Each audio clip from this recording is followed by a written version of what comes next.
Monday, and welcome to the DNVR Avs Pod. Nick Gismondi with you, filling in for Rudo again. A well-deserved day off for our man. Meg's joining me. We got Eric Lacroix calling in, and of course, former doc for the Colorado Avalanche, Mr. Pat Kerns, joining the show. Pat, how are you, sir? Happy Monday. I'm doing really well. Anything fun? Anything fun this weekend? Any injury recovery over the weekend for anybody? I came out unscathed. Megs, you okay? I'm doing pretty good. Okay, E, you're all right, buddy. Nothing we got to talk about. No, I needed Carnsy's help. Ty got cut in the chin at his hockey game, but Hey, he told me this. What happened to the guy? He's a grinder, huh? no, he got connected. Like, he got blown up, and then it was awesome. But he got right back up, but then he came out, then he had a little cut on the chin. But thanks to Carnsy's scientific methods back then that I learned from him by being with him all those years, I took a little bit of a glue stick and some leaves in the backyard, and I just kind of patched it up. Rubbed a little dirt in there. Yeah, he'll be fine. Yeah, he's gonna be fine. He's gonna be fine. Well, it's good to have you, Cardsy. I mean, I don't know what happened to your hair, but man, oh man, it's gone. It's gone. Yeah, it's gone. It's all right. Nothing medically you can do about that. But for those of you that don't know, Doc Kerns was with the Avs in the early years. Obviously, E, you spent a ton of time with him, and I think it's awesome having him on because obviously there's a ton of injuries that come out of the game of hockey, and it's not only necessarily about treating those injuries; it's also about how do you kind of recover from them and the rehab from them. That all stems from the onset of, recognizing what the injury is and then dealing with it the right way. But currently, the hardest thing has got to be keeping these guys off the ice, because I was a hockey player. I know E was obviously a hockey player, but these guys want to get back out there and they want to kind of push the timeline a bit too, I'm imagining.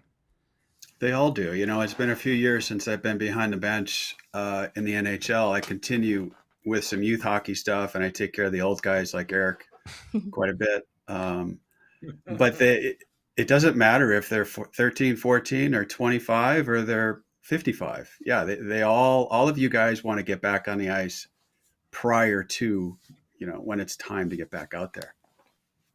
Yep. This is probably a similar answer to a different question, but what were some of the unique challenges overseeing the care of an Avalanche team that went on to win 2 Stanley Cups, 9 conference titles, knowing year after year there was a long playoff run ahead for these athletes? Well, Eric's dad, Pierre Lacroix, taught us really well very early. You don't win the Stanley Cup in the fall. You win the Stanley Cup in the summer. And it's that preparation, and everything builds up to the playoffs, and you prepare for the playoffs. So, someone like Eric, who is he was a stud. What was it? What year was that, Eric? 97, 98. I think you played all 82 games. You didn't miss a single one. Yep. And you were in the top 10 in scoring. I mean, you had guys on that team like Forsberg, Sakic, Drury was a rookie. Hayduk was a rookie. And you lit it up. And it was every day. And so one of the, I'm not going to say secrets, but Eric can remember this. Every night before a game on the road, I would hold treatments at 9:00 in my hotel suite. And those are great times. Guys would come in, we would have 5, 6, 7, 8 guys there getting treatment from 9 to 11. And we just, play cards, talk. Those are the days that I miss, those times like that. It was a lot of fun. Yeah. I mean, you're right. You're bang on, because when you're a player, the most important guys, or for me, and as you know what I'm going to say, but the most important guys for a player are not the coaches. And I mean, don't get me wrong, coaches are important. That's not what I'm saying. But the guys you interact with are, besides your teammates, are guys like yourself, like the athletic therapist, right?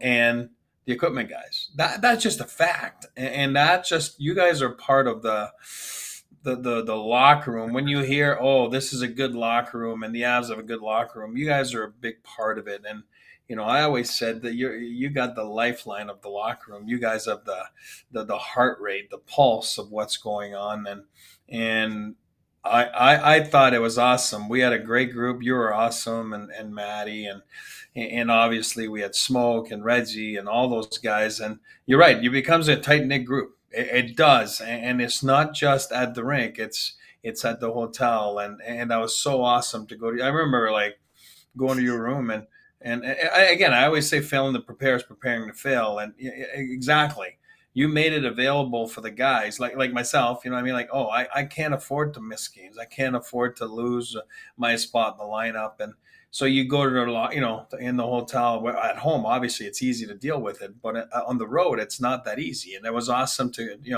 go to your room, and there's always like 6-7 guys, and steal people's money and cards and stuff like that. It's all good. And then it's like, taking candy from kids, whatever. It's wrong, but I'm just kidding. No, there was some good card players, but you had everything available to us, and that was part of it. Like you said, it was just take the excuses away. And I thought you were awesome, and I thought it was really, really important that but my question stems to this. I was a player with you, obviously. Then I was in management with you, and I remember like it hit me right in the face, and I was like, okay, I'm not a player anymore. So now Carnsey deals with, in your situation, you deal with the players and the situation of the players, but you also have to answer to management.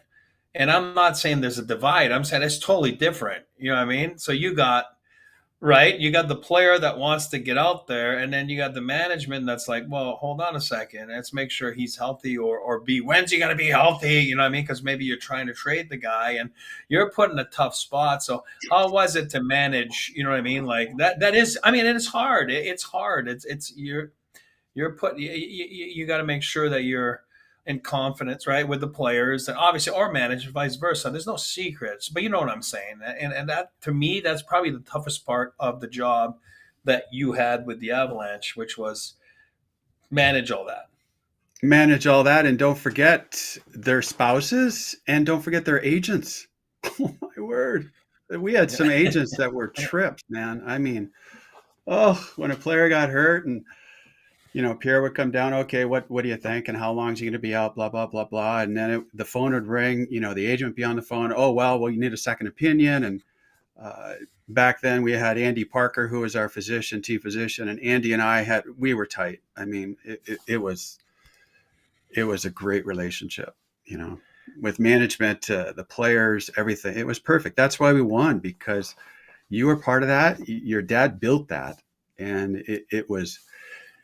he had a saying up on the wall, and it's on our cup rings. It's all about commitment, and we committed. It was, but what people don't realize too is that in the playoffs, the pressure ratchets up, whatever word it is, cranks up exponentially, not linearly, exponentially per round, and it gets tighter and tighter and tighter.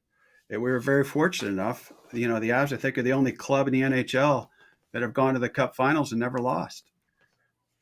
Well, and you're doing so much patchwork at that time too. I mean, the litany of injuries that get listed off at the end of a season, guys playing with a broken bone and a missing finger. It's incredible. So I mean, at some point during those playoff runs, as you mentioned, when that pressure ratchets up, it's got to be like, oh God, we just got to keep them going. We got to put spit and glue on it and just make sure that they can keep going, and hopefully there's enough gas in the tank to make it all the way to the cup.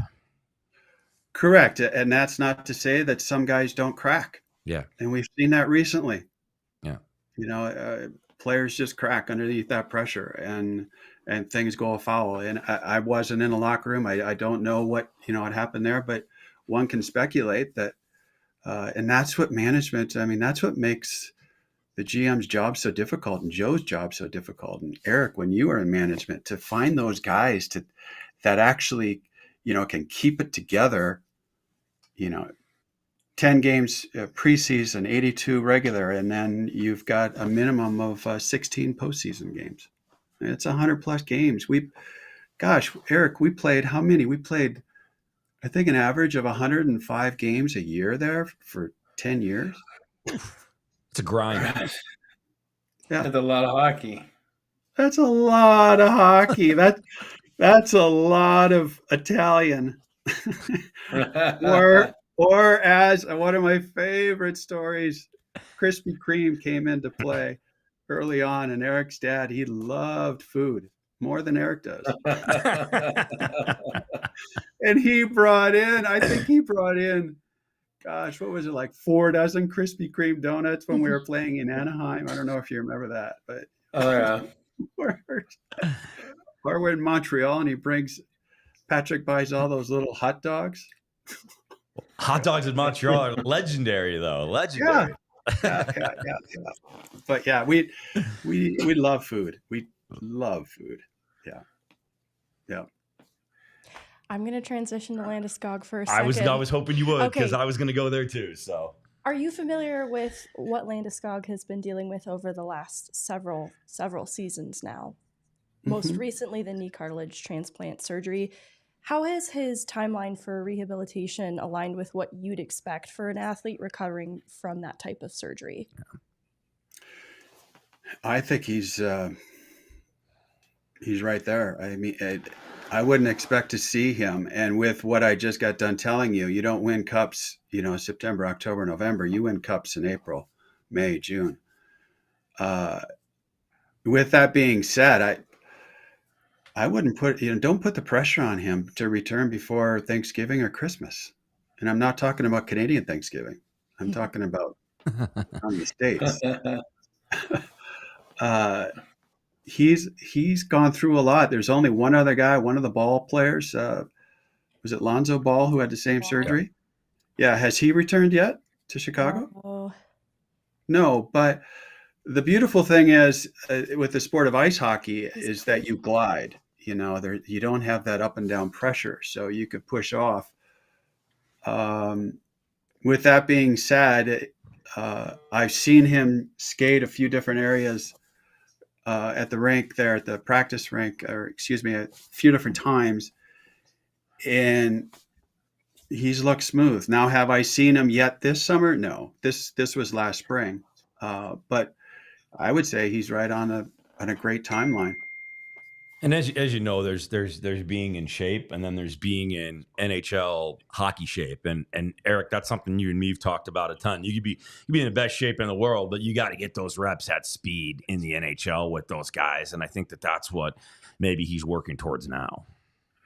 Yeah, I mean, one part of it, Kerns, will attest to that, is let the healing process occur, let the recovery happen, and then amp it up where you got to be able to go play a shift in the National Hockey League. And boy, oh boy, I tell you one thing, I can tell you, I mean, forget about the state I'm in right now. I'm not near of Gabe Landeskog's type of shape, but it would be ugly to see me out there for a shift. I mean, and people are like, oh, it's only a shift. No. And I wouldn't put myself to that, because you got pride, you got all that stuff on the line too. And if you're not up to snuff and you got to be able to react and read and physically be ready to take a hit, give a hit, or, change directions. And it's a lot more than just going around in circles at the rink. And, and I'm not saying that's what Gabe's doing. I'm saying it looks like he's amped it up a little bit. And then, what we're going to see next is when can he, the first step you're going to see is when he can go on the ice for practice. And when I say practice, is no red jersey, and you're talking about practice. And then once he gets to that, then that will take a little bit of time too.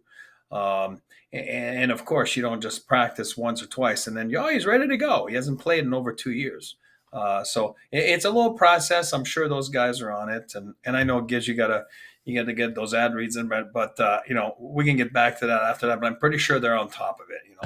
Well, actually, I was just checking our poll numbers, because in the poll in our chat right now, we're rocking, does Landy come back at all this season? And prior to getting into it, we were at 81% saying yes, 19% saying no. But after the insight from Doc, we're at 86% saying yeah, he'll be back, 14% saying probably not. I feel like he will be back at some point this season, though. I mean, I just based on the recovery and the process that he's put into it. I don't think he's pushed the recovery time. I think he's stayed to the timeline. And I think that's probably the most important aspect of it. It really is. And the other thing you have to know is that he's seeing the best of the best. And if there is a procedure out there that will help him, be it regenerative medicine, he's doing it. And I know he was getting therapy up in Toronto, which Eric and I both know the guys up there that he's working with, and they're top notch. When I was with Eric, I remember, I hate to go back to this again, but Pierre always told me, he said, and Eric's alluded to it before, remove the excuses. And I'm sure McFarland and Sakic both have removed all the stops. And if there's a procedure that can be done to assist him, it's being done. Well, nice little segue here, because we are very excited to partner with our friends at UC Health. Coach Prime wants to help you and other Coloradans be your healthiest selves as the Chief Motivation Officer of UC Health's Ready, Set, Co-Challenge. The goal of the challenge is to get Colorado back to its rightful place as the healthiest state. Part of that challenge is nutrition. So Nutrition Prime is here to set the tone and get you thinking about choices, little choices about how and what you eat. As Nutrition Prime says, quote, it's all about balance in the belly, which means you don't have to go on some crazy strict diet, just daily choices that'll do the trick. I mean, think about how, your food choices kind of interact with you every single day. You sit down for lunch, you maybe order the burger, and instead of the fries, maybe you go with the side salad. Or for breakfast in the morning, maybe you order an omelet, but instead of going whole eggs, do you maybe go with just egg whites? So Ready, Set, Co. is a statewide challenge to help all Coloradans be their healthiest selves. The challenge is going to be centered around getting Colorado back to its rightful place, and we want you to be a part of it. So if you want to join UC Health's Ready, Set, Co. challenge, click the link in the show or go to www.uchealth.org/Ready, Set, Co. That's Co, /. All right. And Toyota, of course, is the official vehicle of DNVR. Trucks have always been a part of Toyota's DNA for generations and generations. Toyota has built durable legends destined for greatness and perfect for Colorado, kind of like the Avs. Whether you're conquering off-road trails or hauling the weight of the world, which kind of it feels like these days sometimes that we're all doing, there's a Toyota truck that's just right for you, like the all-new 2024 Tacoma and, of course, the return of the iconic 2024 Land Cruiser. 17 models with available all-wheel drive or four-wheel drive, just like that 4Runner. Lots of cool stuff. Make sure you visit your Front Range Toyota stores at a location near you. AutoNation Toyota Arapahoe and Centennial, Corwin Toyota in Boulder, Groove Toyota in Littleton, Mountain States Toyota in Denver, Stevenson Toyota East in Aurora, and Stevenson Toyota West in Lakewood. And don't forget, the official vehicle of DNVR is Toyota. Speaking of health, Doc, so much of the recovery is also in that healthy eating, and it's a nice little segue. But for these athletes, for these hockey players, they're grinding so hard, their engines are running, but they're taking in so much healthy food too. How much does that play in the recovery, the eating aspect of it for these guys? You know what I would say, second only to rest. Rest is the key, the proper sleeping, but you're spot on with the diet. And the one thing you got to know, and I don't know if it's changed, Eric, you've been there more than I have, but it was mandatory that all of our meals, on the road, you had three choices: steak, salmon, and chicken. And then you had your rice, you had your potatoes, you had your sweet potatoes, it was dialed in tight. And I know there's certain players now with eating allergies and such that they just, it's dialed in. They know down to about 10 calories as to what they should be eating, when they should be eating it. The importance of that drink immediately after competition, to increase those blood sugar stores. They're dialed in really tight. And I can't imagine, unlike Eric and I would cheat once in a while with In-N-Out Burger. or the hot dogs in Montreal. These guys don't cheat. I mean, I've seen them eat. I mean, good Lord, gluten-free cookies. Oh, but some guys are gluten intolerant, so that's what they do. But and they have to do it, and they're, like I said, they're dialed in. Yeah, they're machines. They're machines. It's a big business now, and it's so different. Hey, I always tell these guys I'm not that old, and I'll tell you one thing. In LA, at the practice facility in the Valley, there, we used to come off the ice after practice, and I said, this is a true story. There was like 30 quarter pounders with cheese, 30 Big Macs, right there in the middle of the locker room, getting undressed. And again, I'm not that old. You know what I mean? And it was like, yeah, everybody was just getting undressed with a quarter pounder with cheese. And it was all like, nobody looked at you sideways. Now you would get shot. Like someone would shoot you in the locker room. Like, hey, what are you doing? Yeah, but Eric, remember in the practice facility at Family Sports, we would have everybody's name up there, and guys would buy lunches. That was back in the day. Right. Guys would, put their credit card down, and I was really cheap. So what did I do? I got you guys Big Bill's Pizza. Pepperoni pizza. Patrick would have I think you would have a Hawaiian pizza, you would do pepperoni, or Joe would do sushi, or Joe would buy Chipotle. That's what we would do. But now, oh my word, every guy has his own chef or his own menu, and it's good. They do really well. I can tell we're winding down too with our time with you. So I wanted to know if there's a particularly memorable moment or success story from your time with the Avs that stands out to you.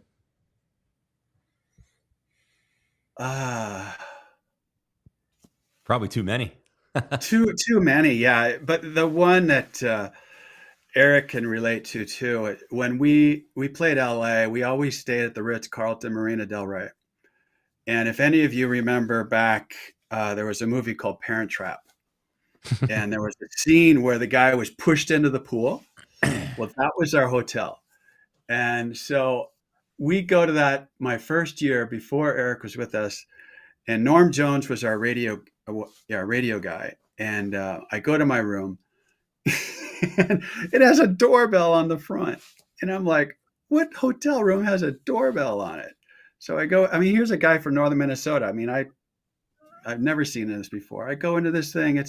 It's a full out suite. And then the guys come in later that night, and it was a full out party that night in my room. But the time, those are the times that I miss. And it was so much fun. And we won so much too. And we had, Eric. The other piece that I want to say is I couldn't get him out of the damn locker room. He would come, guys. We would say, okay, guys, show up at 5 for a 7:05, 7:06 start. Eric would be there at 4:00, sometimes 3:30, and we're like, Eric, get out of here. We got to shower. We got to get ready. No, he'd be in there playing with his stick, or he would be putting stuff in his stall, or he'd come in with his cup of coffee and sit and want to talk. And we're like, Eric, please let us be. We got work to do. No, but I'm going to jump into that because it's a good question. The Meghan asked, and I got a good story. Not a good one because, it is a good one. Turned out great, but just you to only show have good stories. E, come on.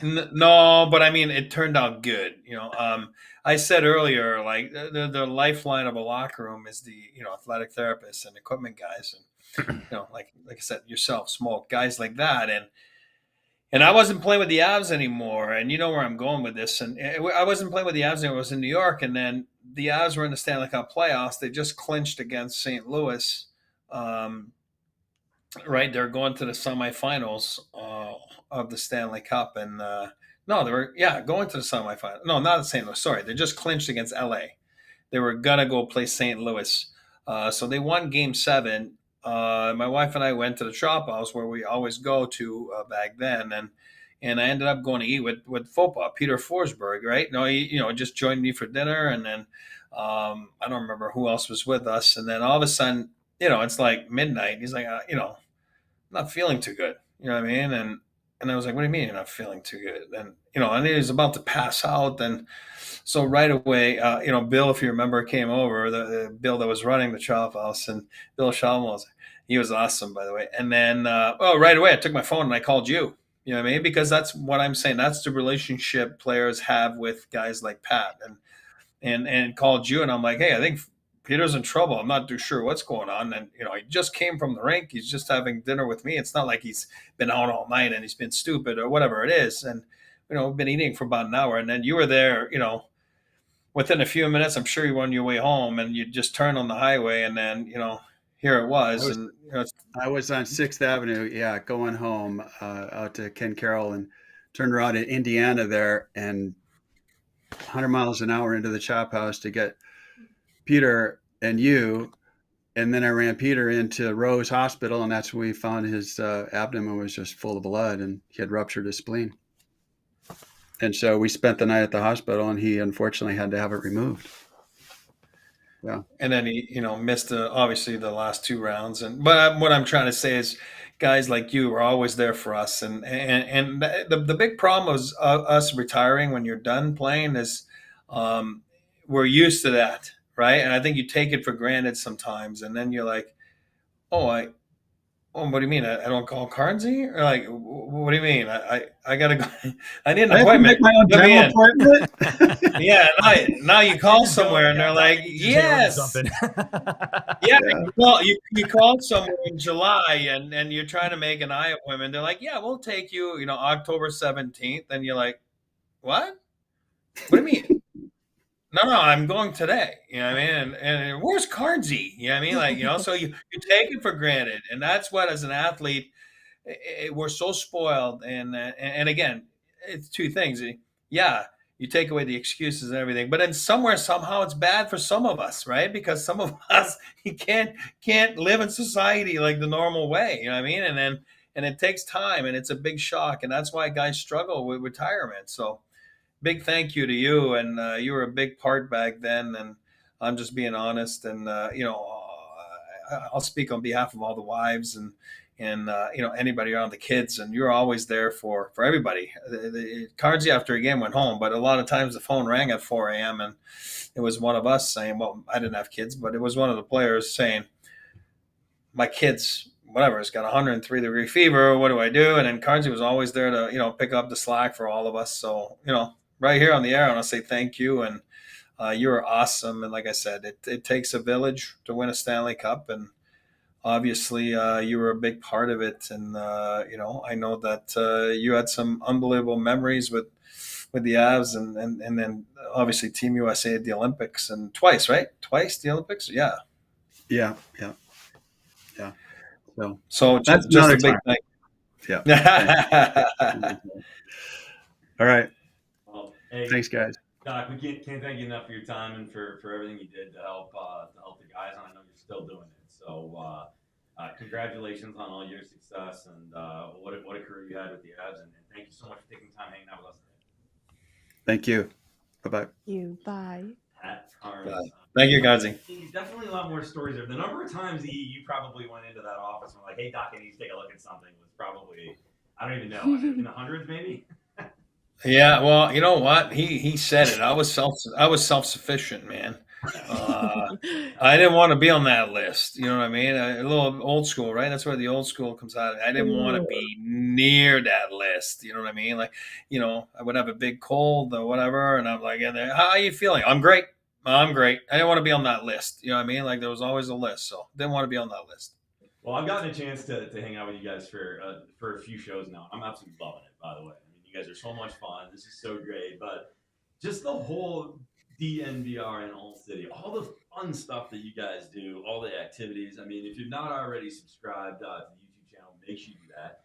You should 100% consider becoming a diehard. I mean, that's a must. But it's all of the other stuff that you guys do kind of in season that I've watched from afar that hopefully I get to hang out with you a little bit this winter and do the same thing on. But I mean, you guys know it a little bit better than me. But tell me about what's your, like, each of you, just real quick, tell me what your favorite, like, event that you got. I mean, there's arena takeovers, there's so many of the cool interactions. But what's your favorite thing over this last year that you've done with DNVR? Well, a couple things. Me, I do like it. For example, during games, when the restaurant's packed, the bar's packed, it's fun. I mean, it's fun. To go hang out, interact with some of the diehards. I love it. I love the takeovers. Go sit in the stands. As a former player and former part of management, I've never really sat in the stands until recently.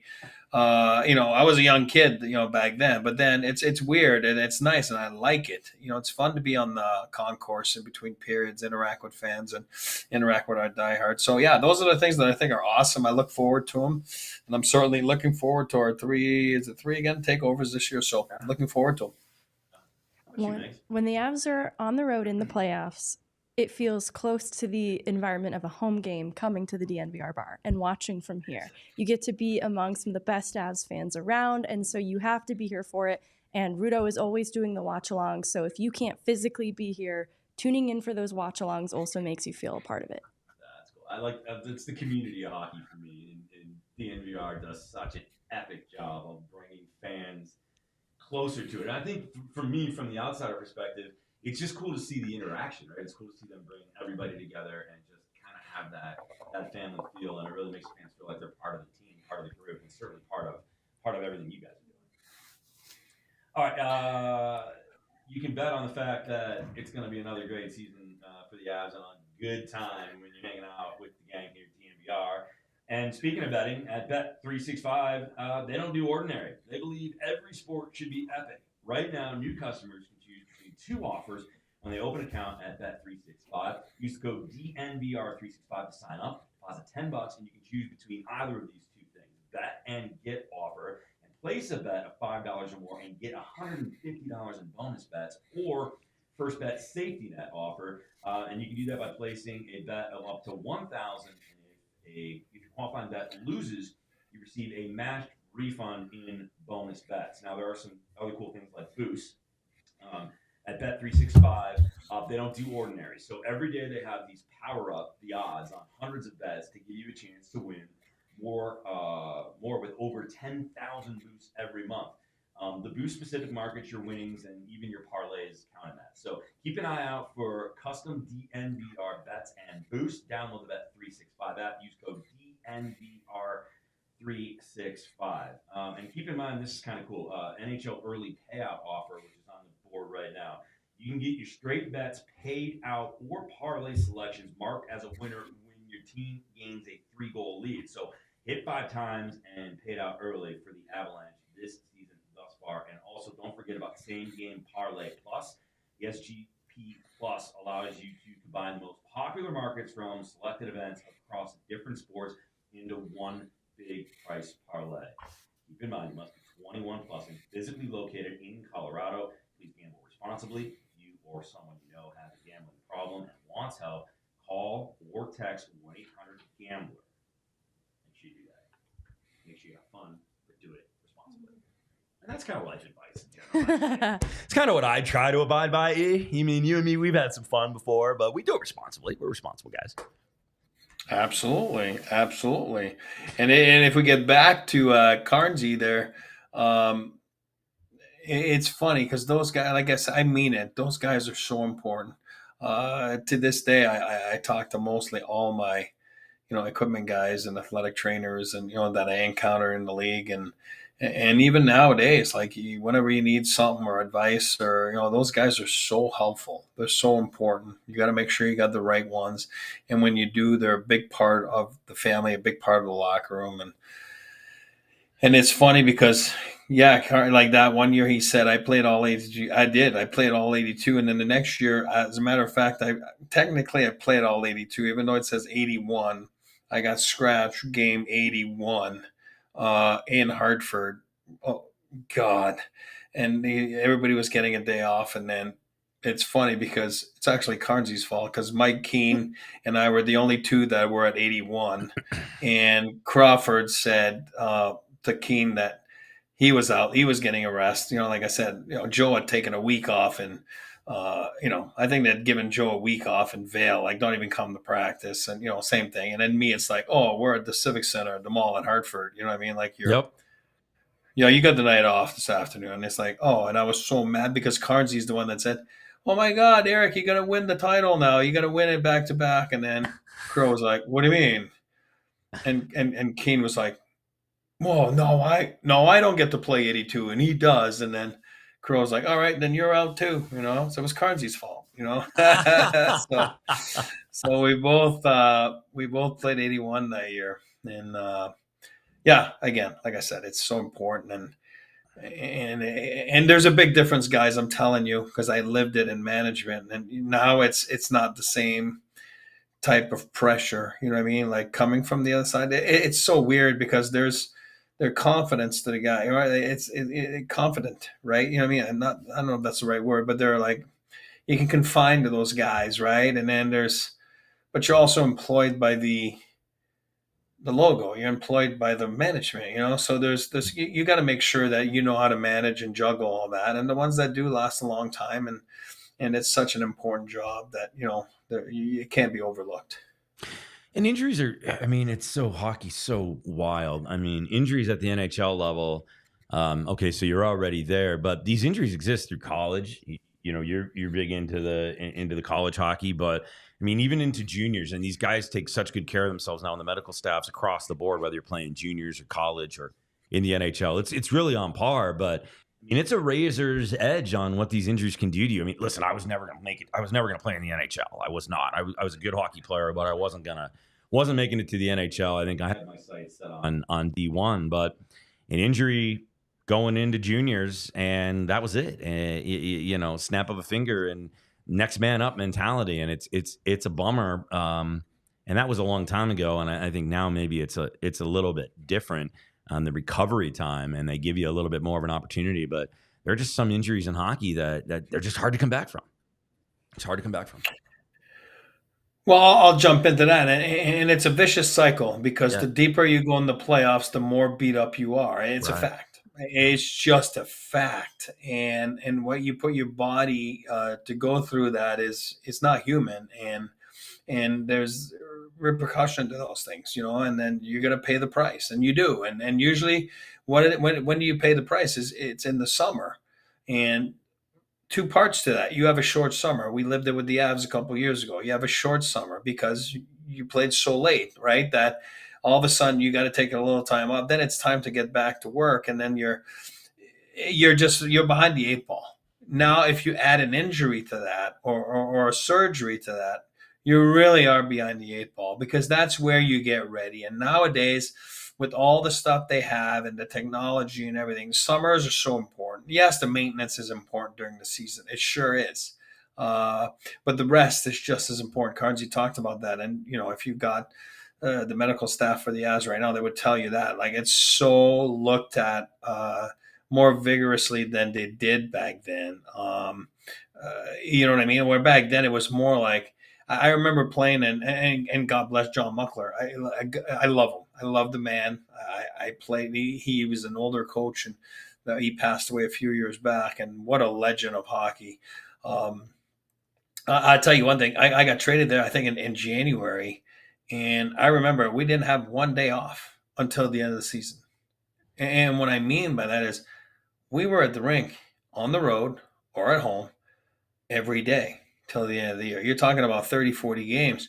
And I was like, wow, this is crazy. And it was so old school mentality. Now, I was like, maybe playing in the East is a little different than playing in the West, which does make a difference. We should ask Carnsey about those things. But playing in the West, it's so much more taxing, right, than playing in the East. But I remember it was just like every day you're mentally drained from putting your gear on, and a lot of times twice a day, right? Because game day, you put it on twice a day, and it just gets old. And I think now rest is more looked at as a weapon, where back then rest was looked at as a weakness. You know what I mean? Like, oh my God, you need rest. We're weak. We're not in shape. You know what I mean? So now it's used as a weapon. A lot of teams have sleep doctors now. A lot of teams, it's amazing. It is, your body's a corporation now, and it's so different. It is 12 months a year, but in the summertime, it is so important to get everything dialed in, and that's why when you win, it's tough. because of the short summer, because of the injuries that mostly everybody on the team will have to deal with in the summer to get yourself back up, to get on the grind again in September, October. But if it's cut short, this is when you usually recharge and really get yourself ready for that next 100 games or so, right? You know what I mean? It's 82 plus 5 or 6 exhibition games, and and then hopefully whatever 16 to 24 games, give and take, right? So it is a grind. It is a mountain to climb, but again, guys are so important, and nowadays they're so much more knowledgeable of their bodies, more in tune with their bodies, and so does the medical staff as well. You know what I mean? So everybody's on it together. Coaches are in it together now. Coaches are so smart. And of course, there is the league mandated, from the PA of once a week, you have to have a day off. It's a designated day off, right? So obviously, they had to start that a few years back just because of some of the coaches were so old school and didn't want to go with the old, that's how you break it, I guess. And then now it's more, it's more part of it. And, coaches that are smart and management and players and everybody in it together. If you're smart, you can make a lot of damage when you take away all those excuses. We'll switch gears in a second here, but the poll is currently still sitting at 86% say Landy will be back, 14% saying that he might not be. I would be voting yes on that. I know we kind of talked about it a little bit, but real quick before we take one more pause here, what do you both think the probability of him coming back this season is, and then also when do you think realistically he'd be back playing games for the Avs? E, why don't we start with you? It's fine. Here's my take with him. The kid, I mean, again, he's married now, has kids, and I still think of him as a young 18-year-old coming in, so that's why I say the kid. But he is a father. He is a heck of a man. He's a heck of a leader. But where there's a will, there's a way. He's got the will. I think he owes it to himself, to his teammates, to his manager, to the city, and like I said, mostly to himself to see this through. You know what I mean? And that's what he's doing. And it takes a lot of effort physically. It takes a lot of effort mentally to make sure that you can be able to go through something like this. If somebody can, it'd be a guy like him. You know what I mean? He is an absolute machine. I do believe he will come back. To what capacity, I don't know. I mean, only time will tell, right? But he's working too hard to get back. Do I think he's going to be back in the? How about I break it down into games? Do I think he'll be back in the first 10 games? I would say no. Do I think it would be between game 10 to game 25? Yeah, I would put my money in there. I know there's some confusion from the fan base, too, why there were reports in the Dallas series of Landeskog potentially making a return. And I think the thing that makes it conflicting is that was a serious consideration, and ultimately the reason against it was he wants to do this the right way. Have to do it the right way. And I think he was on the brink of feeling comfortable to return in that series. That was a real report, but the timing wasn't right. It was a matter of if he's going to do this, he's going to do it the right way. And that's going to come about in the regular season when the stakes aren't quite so high, because I think Landeskog would self-identify the moment that in the Dallas playoffs, making that type of return doesn't make sense because we don't know what type of player is coming out the other side of this. In the regular season, there's a little bit more flexibility and runway to see where he really is at on NHL standards. And I think with certainty, it's going to happen this season. He's going to make a return.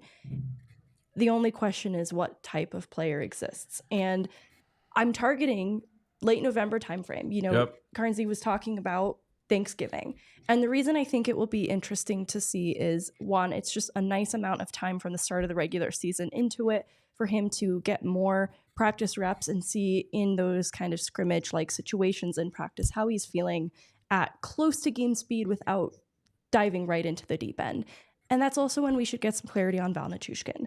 And I don't think that's necessarily going to influence Landeskog's decision, but it will give them some cap clarity and it will give Landeskog a really healthy long runway to really test how he's feeling. Yeah, I agree with that. Switch gears in a second, but we'll take a quick pause in the action. Catch our breath real quick.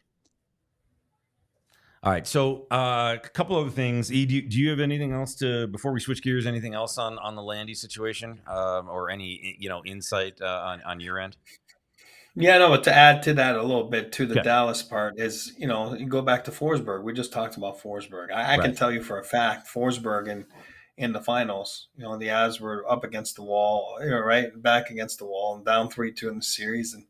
And if Peter was here, he would tell you, he went to my dad and said, I'm playing. I'm playing.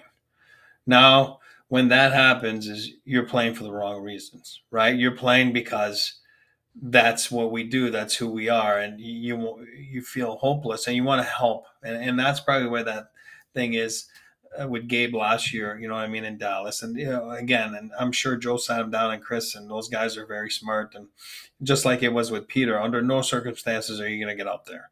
Life's too important. We don't do things this way because you're doing it for the wrong reasons. When you do it for the wrong reasons, it's usually a shit turnout, right? So we don't want that. So I'm pretty sure that's where it kind of stood. And again, I'm speaking out of turn, but I can speak for Peter though. There was like, yeah, I'm in, and it's like, no, you're not. No, you're not even close to in.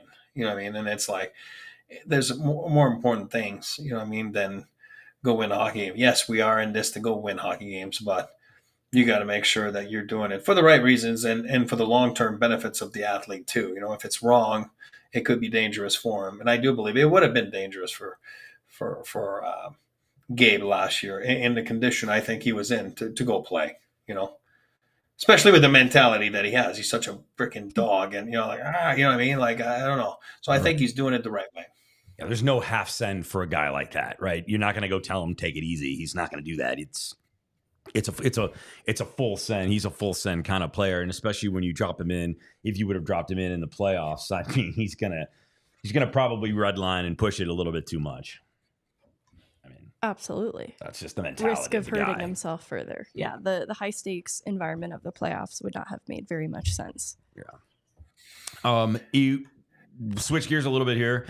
The off season starting to heat up a little bit as we get closer to training camps, but offer sheets are starting to become something that's in the news. Why don't we touch on that?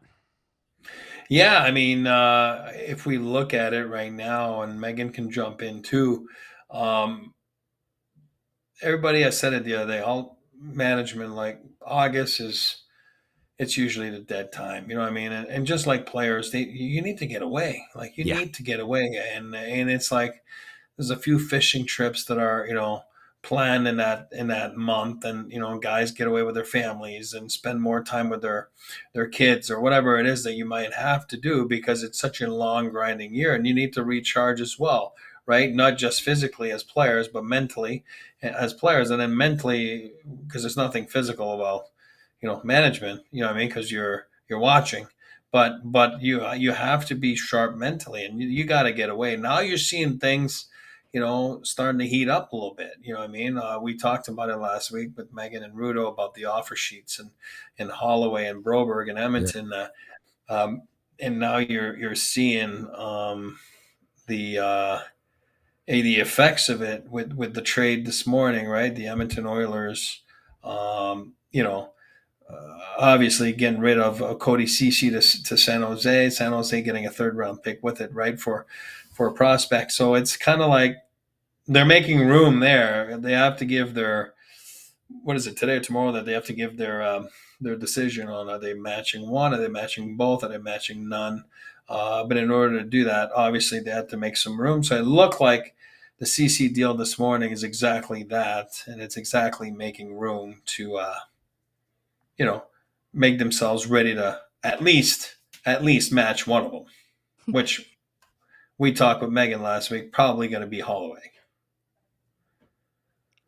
Now it seems too like they'll probably be able to match both, but I think the reason I giggle is because Edmonton's still over the cap and they have to make room, and they've needed to make some of these decisions. It felt I discussed before last week that it almost felt punitive too from St. Louis, but I don't expect this to be some kind of rising trend that we see other teams really getting in on this offseason. Agreed. And it's because the offer sheet typically doesn't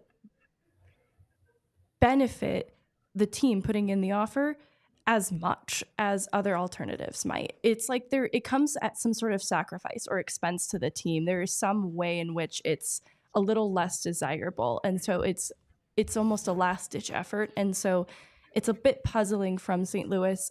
I don't expect other teams to start doing this as a trend, but I do see the vulnerabilities that existed in Edmonton and why St. Louis would want to capitalize on that then, knowing Kane's going to LTIR and they're well above the cap even before the Cody Ceci trade. They do need to be making some decisions. It's so unserious, the cap situation in Edmonton right now.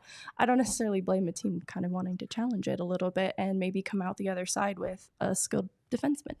Well, and I think also it's strategic, right? Like you can recognize whatever last week we had on the show, we talked about the power rankings and where we think teams stack up. I think management is smart, and you can speak to this a little bit more, but they'll sense blood. They'll do whatever they can do to maybe potentially weaken or cause ire in the ranks with other teams by using offer sheets as a weapon in some senses.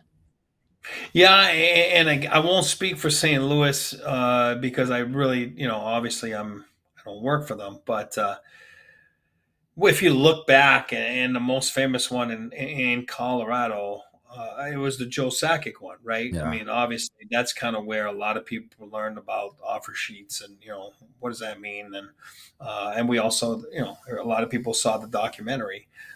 Which was really awesome, because it shows everything that went on behind the scenes and everything. But we had Neil on the show, Neil Smith, GM of the New York Rangers at that time, and he told us that was ownership driven. And sometimes it's not even management driven; it's just ownership driven. Where hey, I don't care, that's what we're doing. Because you can't make a trade and go get whatever Mr. X, then. You know what? You're gonna offer sheet Mr. Y, and it comes from above you a little bit. So St. Louis, it looked to me like, they're in a bit of a retool, as we know. We changed coaches last year. They're a little bit of a retool, and obviously just a few years away from winning the Stanley Cup. But you look at their free agency, and basically they got shut out. Right, Meghan and I, same thing. Talked about it with Rudo a few weeks back, and looked like they got shut out. They might have had some big plans, and then so a lot of times you have plans, they just don't pan out. And especially with free agency, because and I'm not saying St. Louis is not a destination city, because I can tell you, people loved playing for the St. Louis Blues, and the alumni group's one of the best, led by Kelly Chase and all those guys. They do unbelievable there. So that's not a knock on that. I'm saying sometimes, you think that, this player is going to play for you, is going to come play for you. Next thing you know, he signs in, different city, and you're like, what is that? But the wife is from that city, or he was raised in that city, or whatever it is, and then you're like, okay, so you can't take it personal. That's what I mean. But plans go to crap, And then it looked like their free agency plan might have gone to crap. And now you turn around and you're like, what else is there? What else is there? Well, there's offer sheets, whether you're a fan or not, they're part of the CBA. And that's what they did. And that's what they tried to do. They targeted two guys, and stories came out over the weekend that, true or not, Edmonton was told by, ownership level, you got to sign Broberg and, Holloway, and they didn't. And then at the time, those guys were in the minors. And so it's easy to say afterwards, oh my God, you didn't protect yourself. But Philip Broberg played 4 games in the playoffs. And right or wrong, it's not like, so you go sign him to a $4.5 million a year deal. We would be all freaking throwing our pencils in the air right now and say, what is Edmonton doing signing Broberg at 4.5? Now it's like, oh my God, what were they doing? They didn't sign them. But then again, you know what I mean? So it's hard. You can't win sometimes, you know what I mean?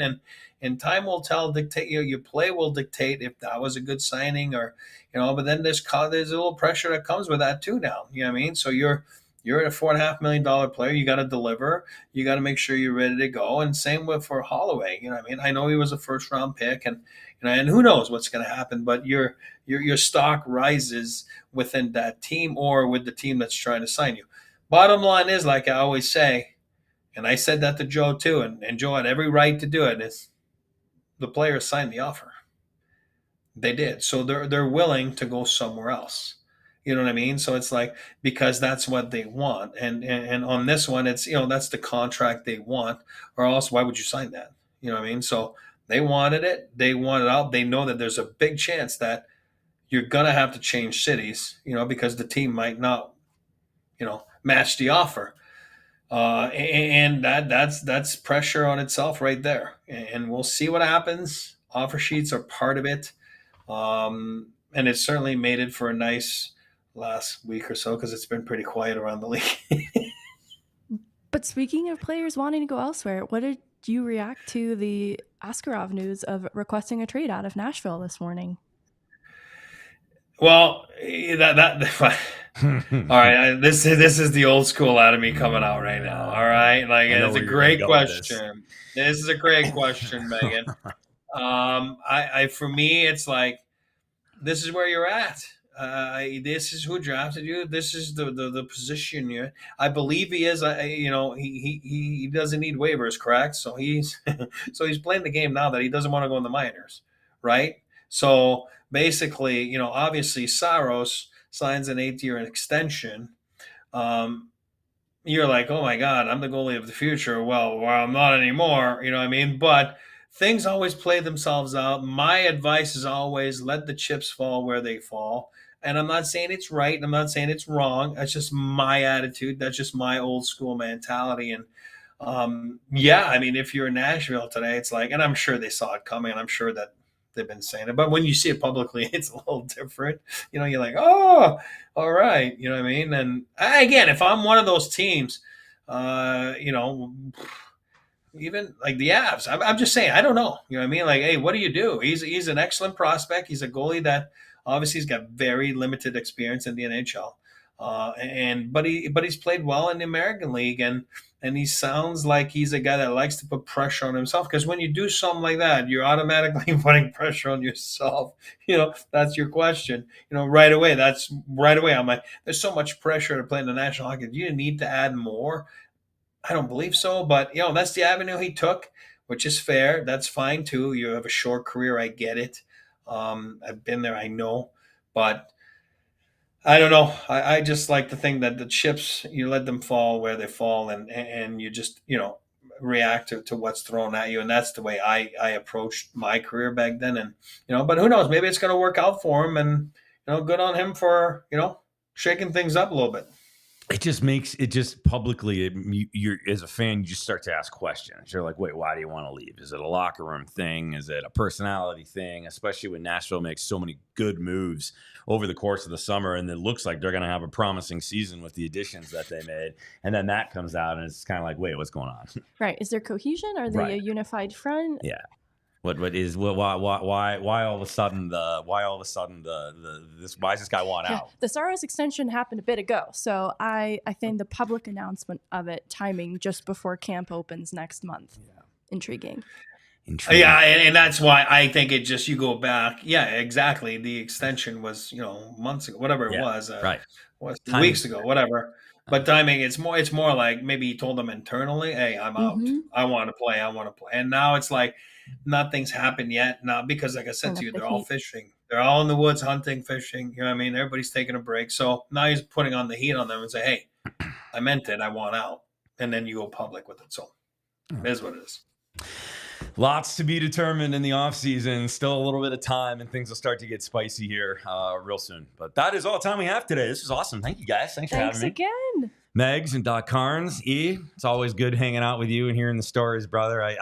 It's crazy. As long as I've known you, there's still stories that I've never heard, and that makes me smile every time, buddy boy.